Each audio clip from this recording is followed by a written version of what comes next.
Hey guys, আসসালামু আলাইকুম। Another my new blog. আজ আমি আপনাদেরকে দেখাবো কাটা পিঠার রেসিপি। সো এটা কেক কি বলে তা জানা নেই। কুলি পিঠাও বলে অনেকে, কাটা পিঠা বলেও অনেকে। গরম পানির ভিতরে আটা গুলিয়ে নিয়েছি, তারপরে এখানে নিয়ে নিয়েছি চিনি আর সাথে নিয়েছি নারকেল।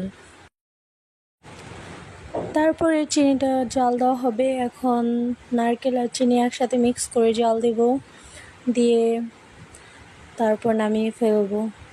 সো চিনিটা ভালোভাবে উতরানি হওয়ার পরে একটু ভালোভাবে নাড়াচাড়া করে তারপর দিয়ে দেবো নারকেল। সো নারকেলটা দিয়ে দিলাম। এখন নারকেলটাকে ভালোভাবে চিনির সাথে মিক্স করা হবে।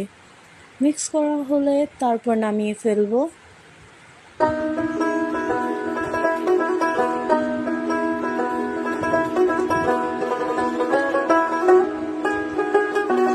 সো হয়ে গিয়েছে মিক্স করা। এখন এটা পিঠার ভিতরে দিয়ে দেব। সো দেখুন গাইস, কিভাবে পিঠা বানানো হয়।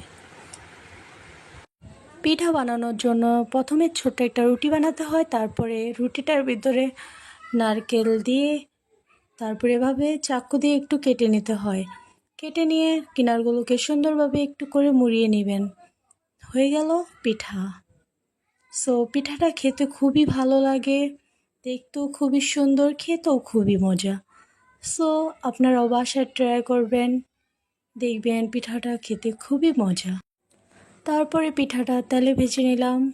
দেখতে যেরকম সুন্দর, খেতেও খুবই মজা। সো পিঠাটা খেতে খুবই ভালো লাগছে। ভালো থাকবেন গাইস, আল্লাহ হাফেজ।